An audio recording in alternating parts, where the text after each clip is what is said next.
Apocalipse capítulo 15, parte 2. Ainda há tempo. Hoje ainda podemos achegar-nos confiadamente junto ao trono da graça, a fim de recebermos misericórdia. Hebreus 4, verso 16. Apocalipse 15 fala a respeito de um tempo quando ninguém poderá entrar. Deus tem permitido que o tempo da graça continue para que todos, inclusive assassinos, torturadores e os piores criminosos, possam ter tempo e oportunidade para se arrepender. Mas chegará a hora em que o tempo da graça terminará. Deus dirá: continue o injusto fazendo injustiça, continue o imundo ainda sendo imundo, o justo continue na prática da justiça e o santo continue a santificar-se. Apocalipse 22, versículo 11. Quando a porta da graça se fechar, o povo de Deus estará tão arraigado na verdade que não será mais possível separá-lo dela. Esse povo já estará portando o selo de Deus. A vitória contra a besta e a sua imagem estará assegurada. O que é a graça?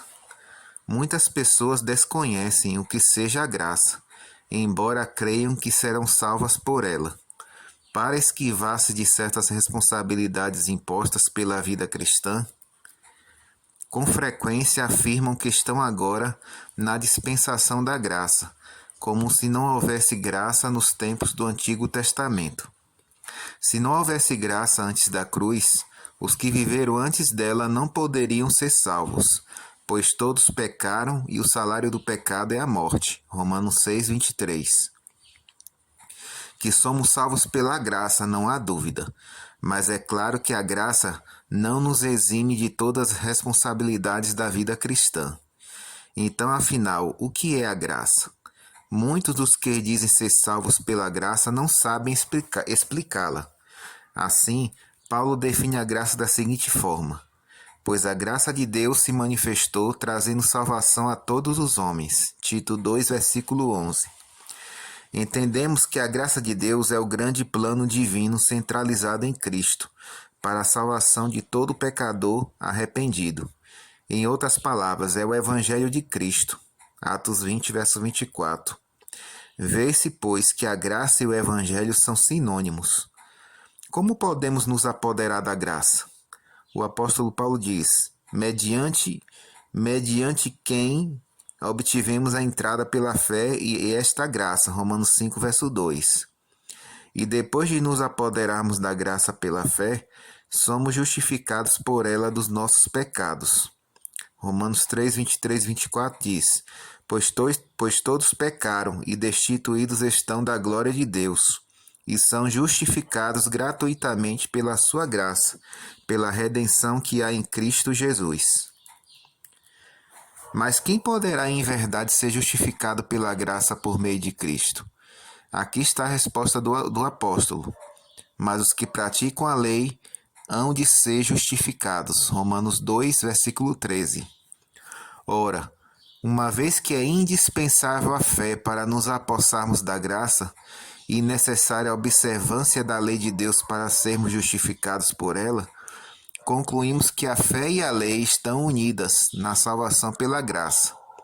É preciso, portanto, harmonizar a fé com a lei para nos apoderarmos da graça e da justificação, ambas indispensáveis para a salvação.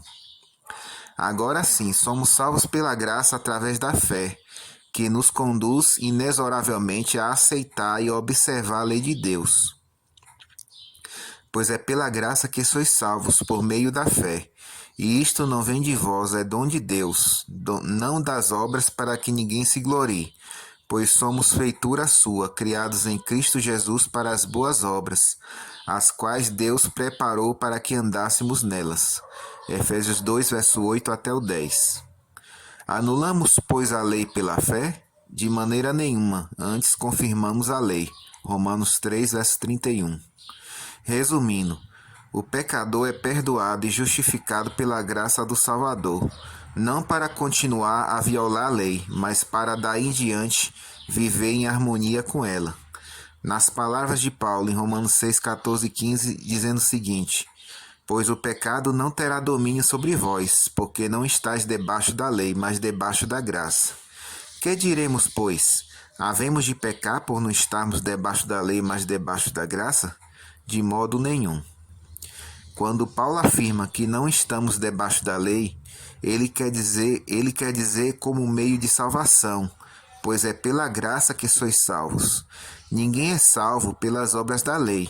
Não há qualquer dúvida quanto a isto. No entanto, ele deixa enfatizado que os que estão debaixo da graça não pecam contra a lei de Deus. Pelo contrário, vivem em harmonia com ela, exatamente por estarem debaixo da graça de Deus.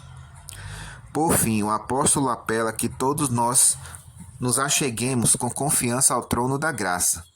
Disto compreende que a existência de um trono implica na existência de um reino, e a existência de um reino implica na existência de uma lei do mesmo reino. Não pode existir um reino da graça sem a sua respectiva lei. Desse modo, os que pretendem viver no reino da graça, eximindo-se de cumprir sua lei, não sabem realmente o que fazem. A graça de Deus é estendida a todos. O tempo de decidir é agora. Aceite-a.